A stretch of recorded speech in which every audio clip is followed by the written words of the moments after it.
Up to now the Jews had been left alone and walked about freely, although the authorities were keeping track of them. On a certain day, old man Gorlin, who had been a neighbor, came knocking on my door and informed us that the Germans had ordered the Jews to pack up their belongings and prepare to leave. By evening of the same day, we watched as they were led down the street toward the military barracks outside of the city.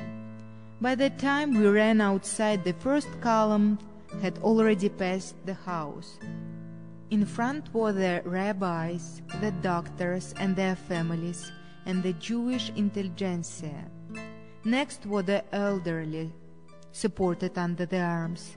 The sick were on stretchers, and the children walked along, carrying knapsacks and small bundles.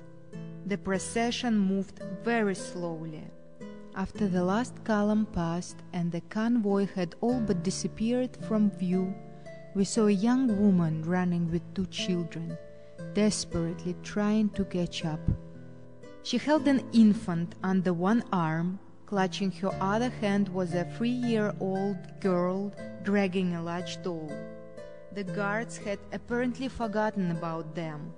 The doll was slowing them down, so the mother grabbed the girl with the doll and placed her on top of a bundle that was tied to her arm. Then she continued running, trying to catch up with her people. It was difficult to believe that they would shoot down 7,500 people for no reason.